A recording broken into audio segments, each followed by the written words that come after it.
તો આ સાથે ઘણા રાજ્યોમાં ખાંડનો ભાવ 70 રૂપિયા પ્રતિ કિલોને પાર પહોંચી ગયો છે। ખાંડના ઇમ્પોર્ટનો લાભ ગ્રાહકોને જલ્દીથી મળી શકે છે તે માટે સરકારે ખાંડના ઇમ્પોર્ટની શરતોમાં ફેરફાર કર્યા છે।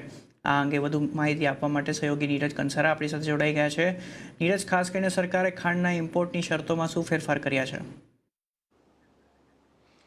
जी, थोड़ा समय पहला ज सरकारे खांडना जे वधी रहेला भाव हता एने लईने आयातने तो छूट आपी थी, परंतु अहींयाथी अमुक शर्तोनी अंदर पण हवे तेओ फेरफार करवा जई रह्या छे। अने खास करीने आ जे फेरफार थवाना छे ए फेरफारो ग्राहकोने सीधो लाभ मळे अने ग्राहकोने फायदो थाय ए प्रकारना फेरफार छे। हवे तेमणे आ फेरफारनी अंदर स्ट्रिक्टली एवुं कही दीधुं छे के 2 महीनानी अंदर ज तेमणे जे रॉ शुगर छे एनुं प्रोसेस करवानुं रहेशे अने 2 महीनानी अंदर ज एनुं वेचाण अहींयाथी जरूरी बनशे। हवे आ नियम केम लाववामां आवी रह्यो छे तो खास करीने भारतनी अंदर जे स्थानिक शेरडीनुं पिलाण छे આપણને ઓક્ટોબર મહિનાની અંદર શરૂ થતું દેખાશે। એટલે ઓક્ટોબર મહિનાની અંદર જે શેરડી આવે એ પહેલા કોઈપણ પ્રકારની સ્થાનિક બજારની અંદર અછત ઊભી ન થાય તે માટેની સરકારની આ પ્રક્રિયા છે।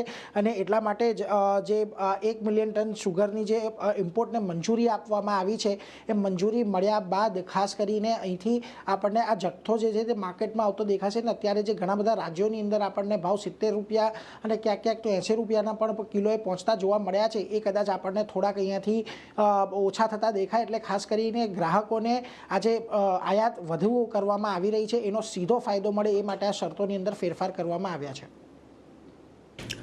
જી, આભાર નીરજ।